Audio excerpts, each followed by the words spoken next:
Hello friends, আমি সুদীপ আবার এসে গেলাম নর্থ ইস্ট ভারত ভ্রমণের চতুর্থ পর্বে আপনাদের কাছে। আশা করি সবাই ভালো আছেন। আগের ভিডিও পার্ট 3-তে আমরা শিলং থেকে একটা ভিউ পয়েন্ট আর ডাউকি দেখেছি। আজ পার্ট 4 শুরু করছি আপনাদের সঙ্গে নিয়ে ডাউকি থেকে বাকি জায়গাগুলো কভার করব বলে। সবাই কিন্তু সঙ্গে থাকবেন আর আমরা সবাই মিলে আজকের বাকি জায়গাগুলো একসাথে দেখব। চলুন যাওয়া যাক। আশা করছি সবাই আগের ভিডিওগুলো দেখেছেন। যারা দেখেননি বা আমাদের চ্যানেল নতুন, তারা চ্যানেলটাকে সাবস্ক্রাইব করে নিন, পরের ভিডিওগুলো দেখতে পাবেন।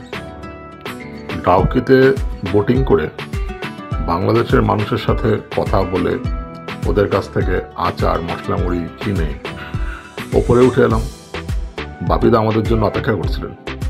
আমরা ওখান থেকে রওনা দিলাম পরের গন্তব্যে। কিছুটা গিয়ে আমরা এলাম বাংলাদেশ ইন্ডিয়ার একটা সীমান্তে, যেখানে বিএসএফের ক্যাম্প রয়েছে আর কিছুটা মানুষের দেখলাম জনসমাগম। মনে হচ্ছে কিছু একটা উৎসব পালিত হচ্ছে। কিছুটা গিয়ে জানতে পারলাম আজ 13ই ডিসেম্বর ভারত বাংলাদেশের যৌথ উদ্যোগে পালিত হচ্ছে বাংলাদেশের 50তম স্বাধীনতার বর্ষপূর্তি। আমরা সবাই জানি 1971 সালে ভারতের সাহায্য নিয়ে এই বাংলাদেশ পাকিস্তানের হাত থেকে তাদের স্বাধীনতা পেয়েছিল 16ই ডিসেম্বর 1971 সালে।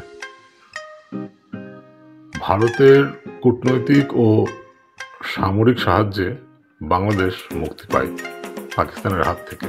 আর আজ সেই দিনের কথা স্মরণ করে ইন্দো বাংলাদেশ যৌথভাবে এই দিনটা উদযাপিত করছে। একজন ভারতবাসী হিসেবে সত্যি গর্ব হয়। সীমান্তরক্ষী বাহিনীর কিছু মানুষ আমাকে বললেন ভেতরে চলে আসতে, যদি চাই আমি ছবি তুলতে পারি আজকের এই দিনটাতে। দারুণ সুযোগ, একদম বর্ডারের কাছে এভাবে যাওয়ার। এই সুযোগ কি ছাড়া যায় নাকি? এক মুহূর্ত দেরি না করে চলে এলাম। হাতে ক্যামেরা ছিল বলেই হয়তো এই সুযোগটা জুটে গেল। বেশ জাঁকজমকপূর্ণ আয়োজন, নামি দামি অনেক মানুষ মনে হচ্ছে এসেছেন, যদি আমরা চিনি না। বিহু নাচ হলেও হতে পারে, তার জন্য মনে হলো একটা দলও এসেছে সাজগোজ করে, পুরো দস্তুর তৈরি হয়ে। চারিদিকে বেশ একটা উৎসবের আমেজ। সীমান্তরক্ষী বাহিনীর কিছু মানুষ ইউনিফর্ম পরিহিত বেশ কথা বললেন, জানতে চাইলেন কোথায় থেকে এসেছি, বাড়ি কোথায়। আমিও জানালাম আমার বাবাও ইন্ডিয়ান আর্মিতে ছিলেন। বেশ মন দিয়ে শুনলেন ওনারা। বাংলাদেশ ভিউ পয়েন্ট দেখে আমরা ডাউকির পাশ দিয়ে আবার এগিয়ে চললাম পরবর্তী গন্তব্যে।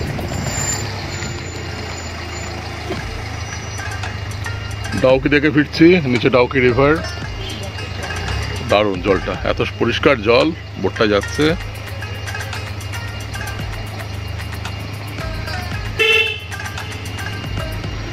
আমরা ওপাশে বাংলাদেশের লোকের সঙ্গে কথা বললাম, বাংলাদেশের আচার কিনলাম, বাংলাদেশের ঝালমুড়ি খেলাম।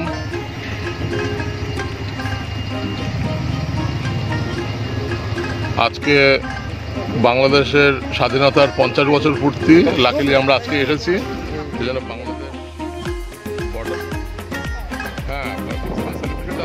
তার জন্য আমরা বাংলাদেশ বর্ডারের মধ্যে ঢুকলাম। বিএসএফ এর লোকেদের সঙ্গে কথা বললাম, খুব ভালো লাগলো।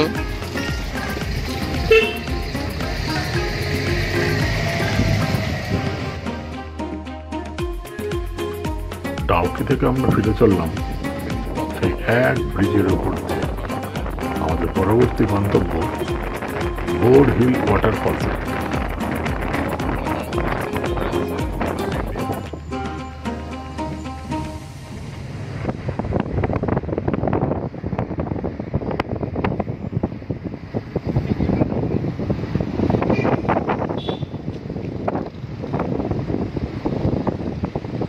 যেতে যেতে ওপর থেকে দেখতে পেলাম একদিকে ভারত, দূরে একপাশে বাংলাদেশ সীমান্ত।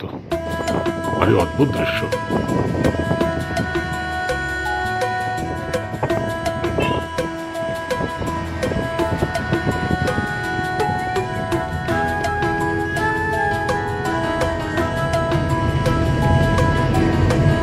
দুপাশে প্রচুর সুপারি গাছে ভর্তি, আর রাস্তায় রাস্তায় যেখানে সেখানে প্রচুর সুপারি বিক্রি হচ্ছে। 20-25 মিনিট চলার পর আমরা চলে এলাম বোর্ড হিল ওয়াটারফলসে। পশ্চিম জয়ন্তিয়া পাহাড়ে এই বোর্ড হিল ওয়াটারফলস শুনলাম বর্ষার সময় নাকি অসাধারণ লাগে। এখন তো শীতকাল, এই উইন্টারের সময় জল খুব একটা বেশি থাকে না। আমরা ব্রিজের ওপর আস্তে আস্তে এসে দাঁড়ালাম। যথেষ্ট সুন্দর এখনো। বোর্ড হিল নদীর ওপর এই বোর্ড হিল ওয়াটারফলস, যার উচ্চতা 100 ফিট মতো। 3টে ধাপে এই ওয়াটারফলস নেমে এসেছে লিঙ্গখাত থেকে ডাউকিতে, যেটা বাংলাদেশ সীমান্তের ধার দিয়ে বয়ে গেছে। শোনা যায় 1944 সালে জাপানের সঙ্গে যুদ্ধের সময় একটা যুদ্ধ বিমান পাহাড়ে ধাক্কা লেগে এই বোর্ড হিল নদীতে এসে পড়ে আর ডুবে যায়। এই ফলসের আরো দুটো নাম আছে। একটা হলো বব হিল ফলস, আর একটার নাম হচ্ছে পাংটুমাই ফলস, যেটা বাংলাদেশে বিশেষভাবে পরিচিত। আসলে পাংটুমাই হচ্ছে বাংলাদেশের সিলেট অঞ্চলের একটা অতি সুন্দর শহর, যার নামে এই ফলসের নাম হচ্ছে পাংটুমাই ওয়াটারফলস। সেটা বিশেষভাবে বাংলাদেশেই এই নামে পরিচিত। বাংলাদেশ থেকেও বহু মানুষ এই ওয়াটারফলস দেখতে আসেন।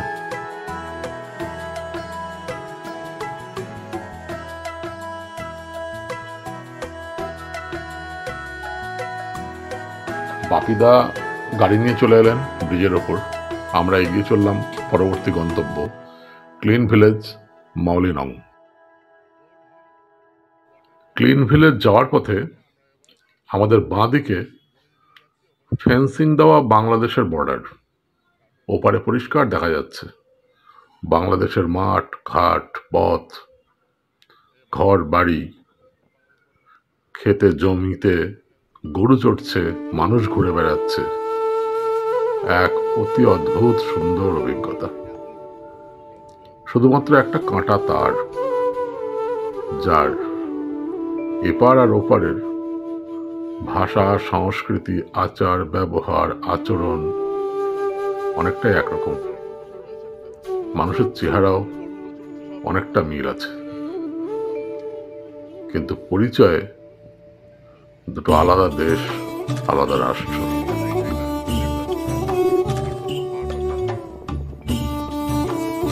এখানে প্রচুর সুপারি গাছ, আর রাস্তার দুপাশে বস্তায় সুপারি রাখা রয়েছে প্রচুর।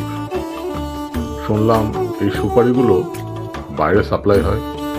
এছাড়া এখানকার স্থানীয় মানুষও প্রায় সবাই সুপারি ব্যবহার করার খুব।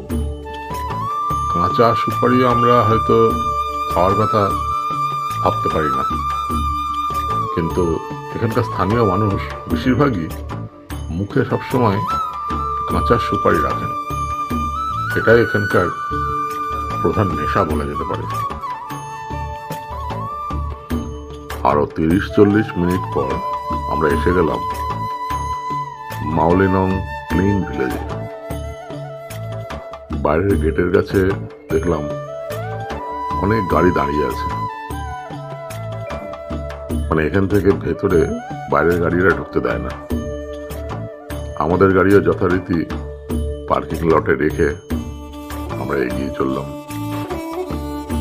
এশিয়ার মধ্যে সবচেয়ে পরিচ্ছন্ন এক গ্রাম, সেই সাথে 100% শিক্ষার হার ও মহিলাদের ক্ষমতায়নের বা ওম্যান এম্পাওয়ারমেন্টের একটা দারুণ নিদর্শন, যার জন্য 2003 সালে ডিসকভার ইন্ডিয়া এশিয়ার সবচেয়ে পরিচ্ছন্ন গ্রাম বা ক্লিনেস্ট ভিলেজ আখ্যায়িত করেন ভারতের এই ছোট্ট গ্রামটাকে। গ্রামের রাস্তায় নোংরা আবর্জনা তো দূরের কথা, একটা কাগজও পড়ে নেই। এখানকার মানুষ নিজেরাই এই গ্রামটাকে অতি যত্নে পরিষ্কার রাখেন, যেটা আমাদের সবার কাছে খুব শিক্ষণীয়। পুরো গ্রামটায় কোনো প্লাস্টিক, রাসায়নিক সার, পরিবেশ বান্ধব নয় এরকম কোনো বস্তু ব্যবহার করা হয় না। রাস্তায় যেতে যেতে দেখছি কিছু দোকান খোলা রয়েছে, যেখানে এরা লোকাল হ্যান্ডিক্রাফটের জিনিস বিক্রি করছেন। টুরিস্টরা ইচ্ছে মতো তা কিনতে পারেন। এই সময় প্রচুর টুরিস্ট এসছেন এখানে, বেশ কিছু ফরেনার্স, তাদেরকেও দেখলাম।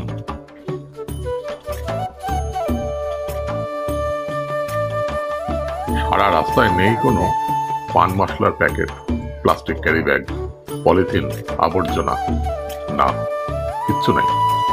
শুধু ফুল, ফল, দেশি হাঁস মুরগি, অতি সাধারণ কিছু রেস্টুরেন্ট কাম হোটেল, যেখানে আপনি পাবেন আপনার জন্য হাতে তৈরি করা খাবার। কিছু হোমস্টে রয়েছে, চাইলে এখানে বুক করে যাতে আসা যায় তার জন্য বাইরে মোবাইল নাম্বার, কন্ট্যাক্ট ডিটেলস দেওয়া আছে। কিছুটা যেতে চোখে পড়লো রাস্তার পাশে একটা চার্চ। সিংহভাগ মানুষই এখানকার খ্রিস্টান ধর্মাবলম্বী। অন্য ধর্মের মানুষও থাকেন এই গ্রামে।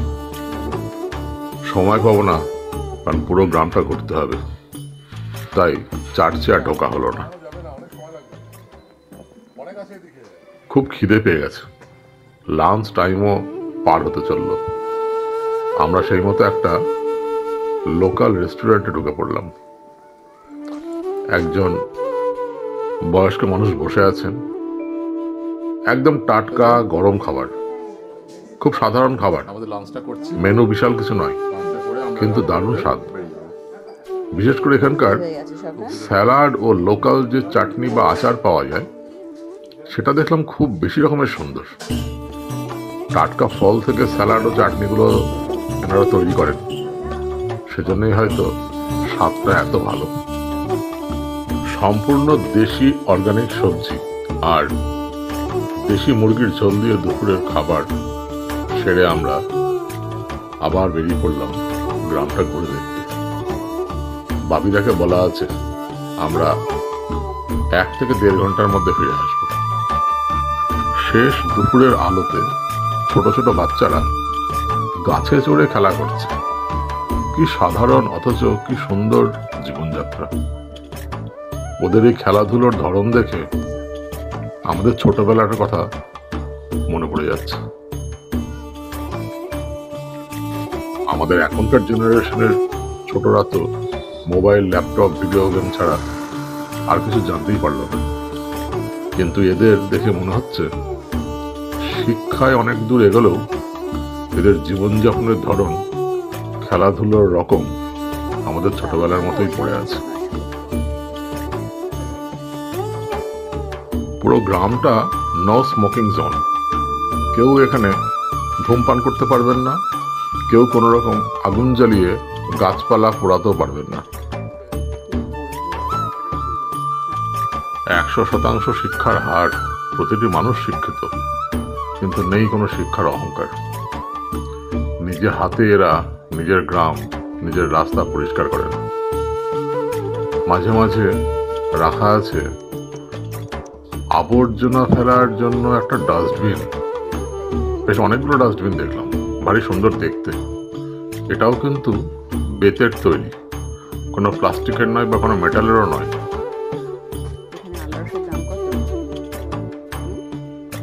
আগেই আপনাদের বলেছি যে শুনেছিলাম মেঘালয়ে নাকি আনারস খুব ভালো। আজ এই ক্লিন ভিলেজে এসে দেখলাম অনেক বাড়িতে, দোকানে আনারস, অন্যান্য ফল এবং খাবার বিক্রি হচ্ছে। একটা গোটা আনারস কিনে এলাম।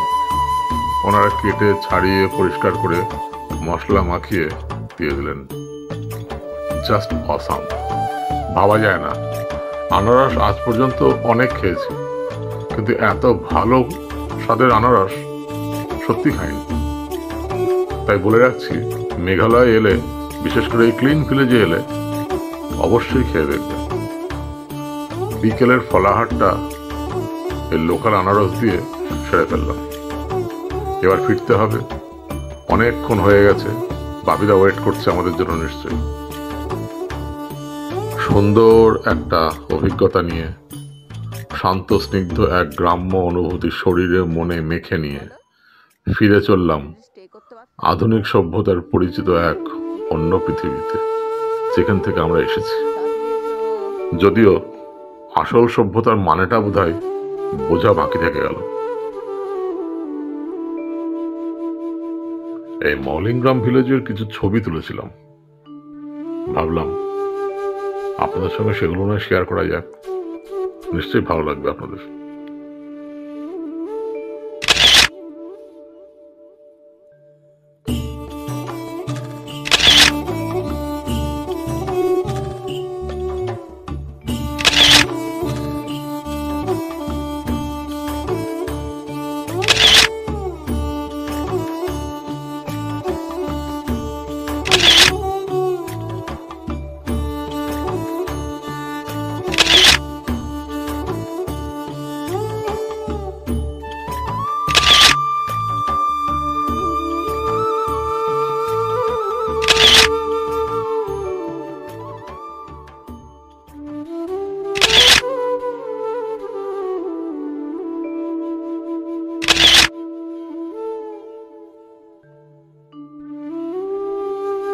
বাবা কোথায় গো এটা?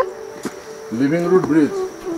ও living root bridge, long living root bridge at Riwai.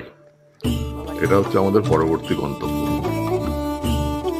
Mawlynnong গ্রাম থেকে আমরা বেশ কয়েক কিলোমিটার দূরে এই রিওয়াই গ্রামে এসে পৌঁছালাম, যেখানে রয়েছে এই লিভিং রুট ব্রিজ।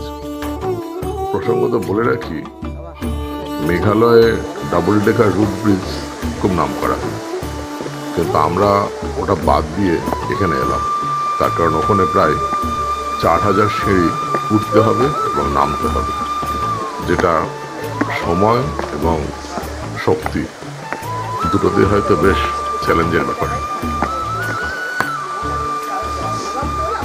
ইস্ট খাসি হিল ডিস্ট্রিক্টে এই রিওয়াই ভিলেজ, যেটা আর একটা খুব পরিষ্কার একটা ক্লিন ভিলেজ, আরো বেশি শান্ত, নির্জন ও আরো কম কমার্শিয়ালাইজেশন বলা যেতে পারে। টিকিট কাউন্টারে 40 টাকা করে টিকিট কাটলাম, কেটে আমরা চলে এলাম হাঁটতে হাঁটতে এই রুট ব্রিজের দিকে। বেশ কষ্টকর পথ, আঁকা বাঁকা খাড়াই, ভাঙা চোরা।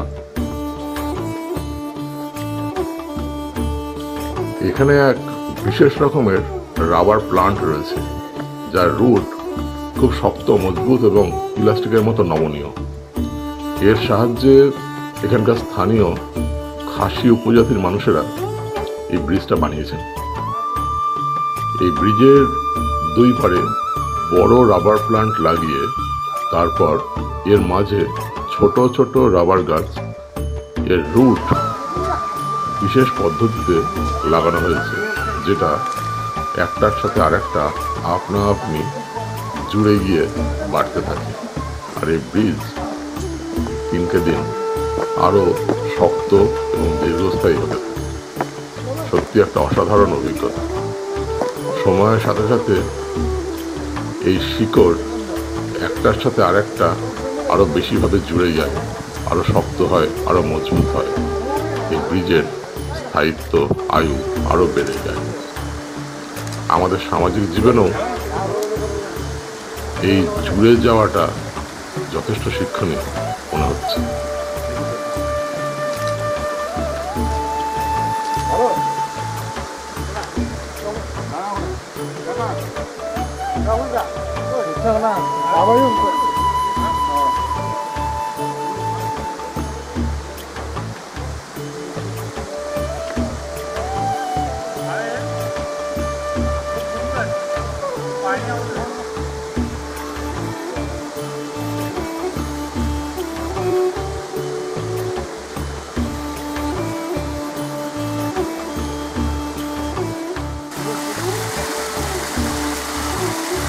এর ওপরে একটা ঝর্ণা আছে, যেখান থেকে সেই ঝর্ণার জল পাহাড়ের গা বেয়ে এই লিভিং রুট ব্রিজের নিচ দিয়ে বয়ে যাচ্ছে। পুরো বর্ষার সময় যদি এখানে আসা যায় তবে দারুণ। তাই মেঘালয় অবশ্যই একবার বর্ষার সময় যাওয়া খুব দরকার। এখানকার নানান রকমের ওয়াটারফলস, মেঘের খেলা আর এইরকম লিভিং রুট ব্রিজের সৌন্দর্য উপভোগ করার জন্য।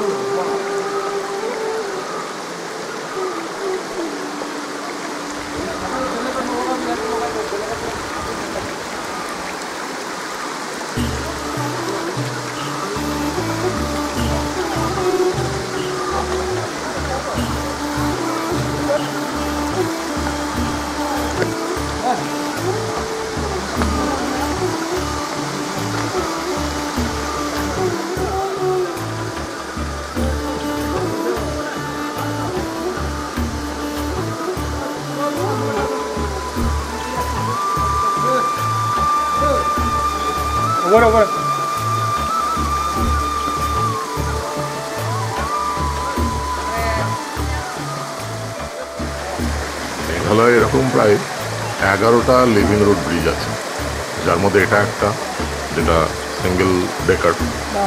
এছাড়া রয়েছে একটা ডবল ডেকার, যেটার কথা আগে বললাম। এছাড়া রয়েছে আরও মোটামুটি প্রায় 9খানা।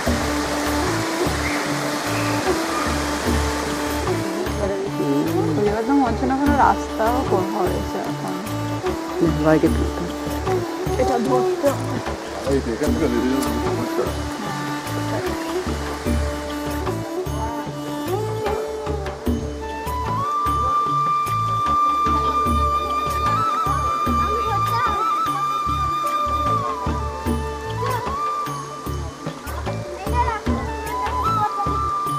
নিচে যেখানে ঝর্ণার জল বয়ে যায় সেই জায়গায় এসে অনেকক্ষণ সময় কাটালাম।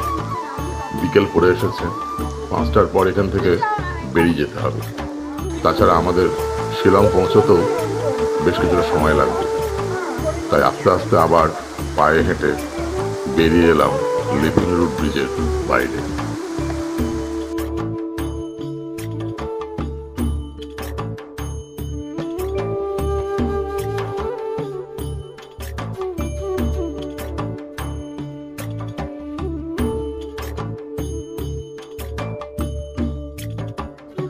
একটা সুন্দর সারাদিনের অভিজ্ঞতা নিয়ে ফিরে চললাম শিলংয়ের দিকে।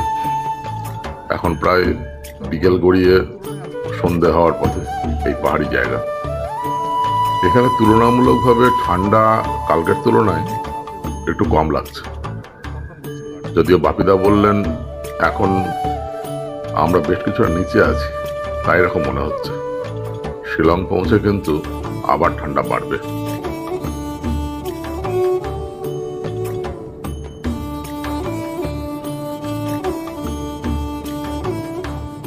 শিলং পৌঁছাতে যথারীতি অন্ধকার হয়ে গেল।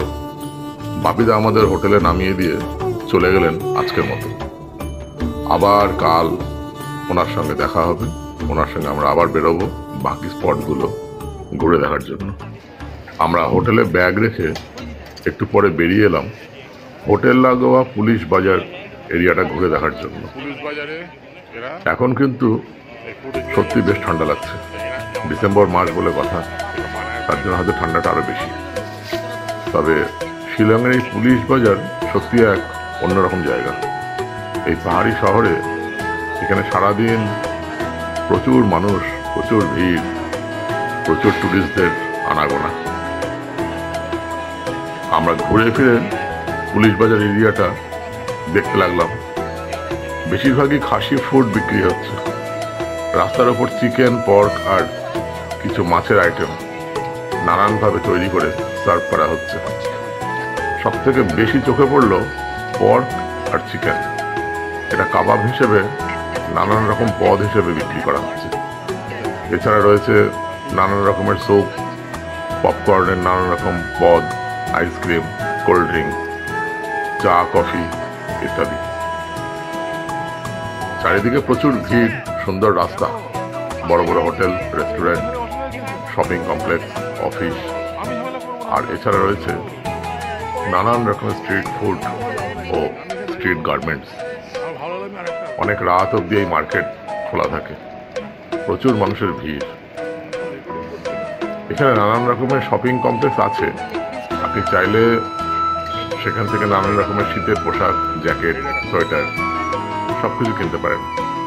রাস্তার ওপরেও এই জাতীয় জিনিস আমাদের কলকাতা ধর্মতলার মতন ঢেলে বিক্রি হচ্ছে।